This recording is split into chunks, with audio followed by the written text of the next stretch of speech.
नमस्कार, मेरा नाम है भरत और आप देख रहे हो मेरे YouTube channel Bharat net banking. तो मैं आज कुछ अमेजिंग फैक्ट के बारे में बताने वाला हूं जो बैंक के रिलेटेड है। बैंक में आपको डिपॉजिट करने पर भी चार्ज लगेगा इंडिया पोस्ट पेमेंट बैंक में, और आप विड्रॉल करोगे तो भी आपको चार्ज लगेगा। तो क्या है चार्ज, और बैंक का कुछ एटीएम पे आप पैसे निकालने के लिए जाते हो तो उस पर भी कुछ चार्ज लगाया गया है। तो क्या है पूरा मसला, चलो देखते हैं। तो चलो वीडियो की शुरुआत कर देते हैं। तो यहीं पर इंडिया पोस्ट पेमेंट बैंक वालों ने नोटिफिकेशन दिया हुआ है। तो क्या है नोटिफिकेशन, चलो हम देखते हैं। तो 30 तारीख को नोटिफिकेशन दिया था, तो 1/1/2022 को लागू हो गए। तो ऑलरेडी हो गया, 2 तारीख है तो हो गए। उसमें आप देख सकते हो साफ साफ यहीं पर लिखा है कि आप बेसिक सेविंग अकाउंट में विड्रॉल करते हो तो आपको 4 ट्रांजेक्शन मंथ में फ्री मिलेंगे। उसके बाद आपको 0.15 तक यानी कि 25 रुपये तक आपको 25 रुपये तक चार्ज लग सकता है। मैक्सिमम 25 से ज़्यादा नहीं लगेगा, कम से कम 25 ही लगेगा। और उसके बाद आप बेसिक सेविंग अकाउंट में डिपॉजिट करते हो तो वो फ्री है, उस पर कोई चार्ज नहीं लगाया गया है। और आपका सेविंग है या नॉर्मल है तो उस पर विड्रॉल पर आपको पर मंथ 25,000 से ऊपर आप विड्रॉल करते हैं तो आपको 25 रुपये तक चार्ज लग सकता है, जो 0.5% के हिसाब से होगा। और उसके बाद आप सेविंग अकाउंट का नॉर्मल सेविंग अकाउंट में आप डिपॉजिट करते हो तो आपको एक मंथ में 10,000 आप डिपॉजिट करते हो तब का कोई चार्ज नहीं लगेगा। पर 1,000 के बाद आप डिपॉजिट करने जाओगे तो आपको चार्ज लगेगा। मान के चलो कि 5,000 8 डाला, 5,000 कर डाला और 5,000 उसके बाद आप डालने के लिए जाओगे तो आपको डेफिनेटली चार्ज लगने वाला है।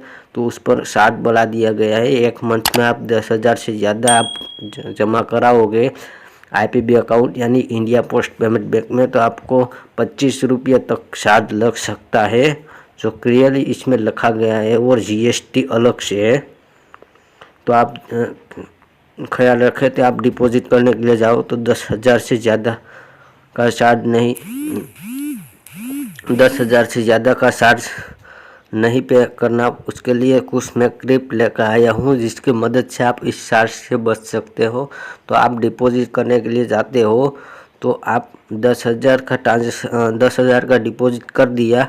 उसके बाद आपका जो नॉर्मल सेविंग अकाउंट है, जो एसबी की जो बुक होती है, इंडिया पोस्ट वालों की जो सेविंग नॉर्मल बुक होती है, उसमें आप डिपॉजिट करके उसके बाद आप स्वीप आउट स्वीप इन जब चाहे तब कर सकते हो। बैंक आपकी चालू होती है तब से आप सुबह के 8 के शाम के 8 बजे तक आप उसमें से पैसे विड्रॉल कर सकते हो और उस चार्ज पर आप बच सकते हो। आपको 25 रुपया चार्ज अलग से नहीं देना पड़ेगा।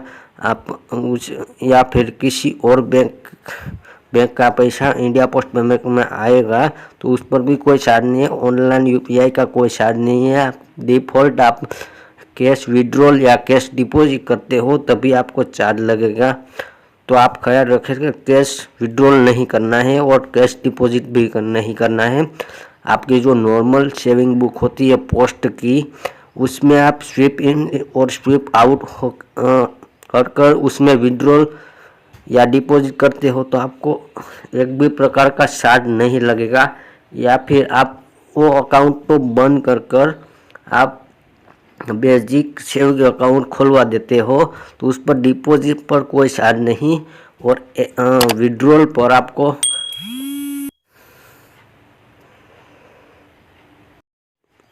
उस पर आपको 4 ट्रांजेक्शन फ्री मिलेंगे विड्रॉल करने के लिए। तो 4 से ज़्यादा तो ट्रांजेक्शन होते ही नहीं है, किसी किसी के भी होते हैं। तो आप उस अकाउंट को स्विच कर सकते हो और इस अकाउंट को आप बंद कर सकते हो, क्योंकि ये चार्ज बहुत ही बढ़ गया है।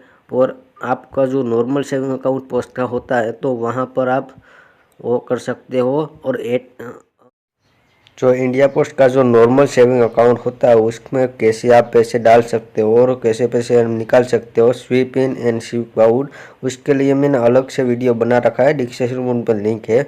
और मेरा वीडियो देखने के लिए धन्यवाद। आपका दिन शुभ रहे और मेरा वीडियो लाइक शेयर और सब्सक्राइब जरूर करें।